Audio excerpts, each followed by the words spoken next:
times are been cold, cause our ashes are what's in our stoves. Smoke rolls, see the rolls. Cradled in the arms of Mother Earth, in a grave dug by your sisters and brothers. We hear you breathe. Because even when you have no breath, you can breathe hope.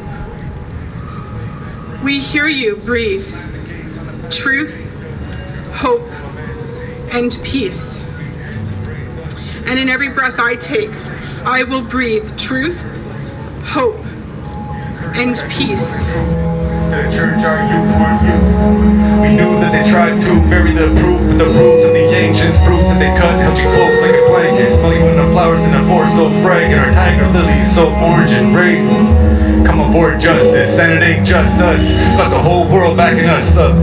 Little bones underground, but you've been looking down from above. So sick of all of these government bluffs. An apology is just not enough. The RCMP is a crutch for the queen. I've seen what benevolence does when it comes from a place that's fake, no love. Since this happened, those 215 that were found, they're like, the song is talking to them. So they're like our heroes in my mind. They sparked this huge movement. Just dressed up nice in disguise. When the truth is darker than night, skies that look to where the moonlight shines. On the highway at night, drive. Never touching those white lines. It's for you I fight, rise up every day and I try. Coming for the land back, yeah we are. And we'll start with the spots they buried our future. The properties of the priests and the nuns that abused her. We lost you once, but we're not gonna lose you now.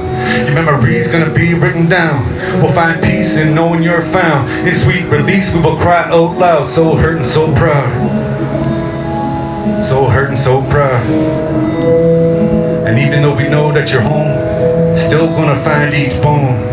Truth's gonna be exposed. Your story is gonna be told. Even though we know that you're home, still cry for your souls. We're gonna find each bone. Won't stop till we find each bone. Till we find each bone. We're not gonna stop looking. Thank you guys so much. My name is Shibastik. What did you write today? Aucune parole ne suffit pour rendre justice à ces horaires, de ces horaires. Nos cœurs et nos prières se tournent vers les victimes et surtout les survivants. En tant que femme d'origine rwandaise, je les comprends. Yeah, what my mom wrote is, no words will suffice to bring justice to these horrors, and our hearts and prayers go out to the survivors and the victims. As people of Rwandese background, we understand the horrors, some of the horrors that happened and the loss of loved ones. And we survived it. No formal contact will take place unless we are directly involved in partnership with our respective native governments. That's number one. We take the initiative. Number two, every residential school site, 130 of them, has to be declared a criminal site, a place where most grievous crimes were brought to bear upon those children. Every site has to be protected.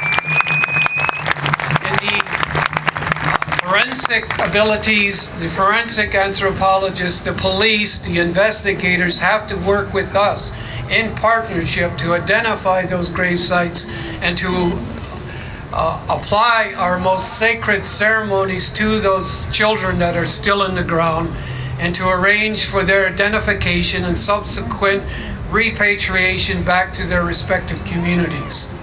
That has to be a commitment by the province and by the federal government, that all of these sites are crime sites. The third is that anyone who took part in the abuse of those children has to be held liable under the criminal laws of Canada.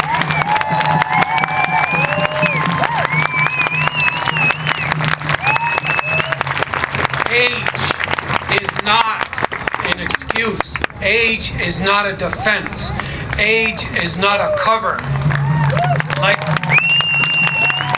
as in Germany, where those people who engage in the act of suppression and murder of various groups in that country, Jews, gypsies, homosexuals, that those people, even though they might be advanced in age, when the evidence merits, are still brought to courts of justice. This has to happen in Canada. There are still those people living who have assumed up to this point that they have escaped responsibility for what they did to us. They will not. And those institutions like the Anglican Church and the Roman Catholic Church of Canada, who are compliant in this abuse, who knew about these abuse, who managed to provide cover for the abusers, they also, as entities, have to be held criminally responsible.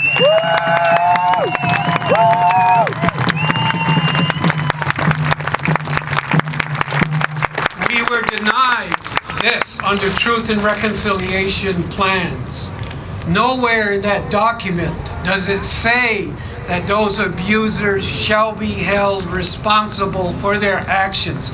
And for us, when we heard that, when we were denied the right to confrontation, when we were denied the right to bring evidence in courts of law, that meant the entire process failed. So our proposal on number 3 point was that every survivor in this country, regardless of circumstance, be given the means to live out their lives in peace and security. This can be done. The government of Canada can provide the financial resources to care for those people. We are now in the elder part of our lives, so that we can be free in order to engage in these activities, these education activities, these healing activities. We have to be liberated from that. And this is one plan that we think can and will work. The fourth idea, the tangible one, is we need a central facility in order to preserve our collective memories. Like in Germany, where they have dedicated significant part of their national wealth to preservation of the things that happened before and after, during and after World War II. We want the same thing here in Canada. We want a standalone Indigenous National Museum with a residential school component attached.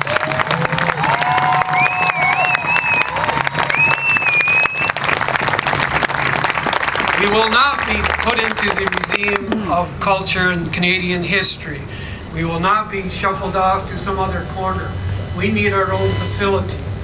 And when I was a member of the Board of Trustees for the National Museum of American Indian, and when we started in the early 90s, we didn't have two loonies to rub together. But we did it because we had this compelling vision that became a moral obligation, that we were going to build a national museum literally within the shadow of the United States Capitol. Nothing less should be done here in Canada. That we need this institution to preserve our heritage, collect our memories, to ensure that Canadians into the 7th generation remember this part of our common experience. If we can do these 4 things, if we can get a commitment from the new Trudeau administration to undertake that, then true reconciliation can begin because it's coming from us. And in conclusion, I would like to give you these 3 words that they say in Mohawk whenever we meet together, whenever we think about what we're going to do as a collective, and that is Skana, Kaliwio, Kasastunsla. What that means is peace, that you have clarity of mind in order to think about the issues before you and make the appropriate decision. Kaliwio, that you have the power to act upon that moral imperative, that you do something, that you're not benign, that you take on the responsibility. And God says, Stunsala, here, in your heart, that what you know is the right thing and a good thing. And so our survivors, the ones who are here today, are watching. We've given you this idea.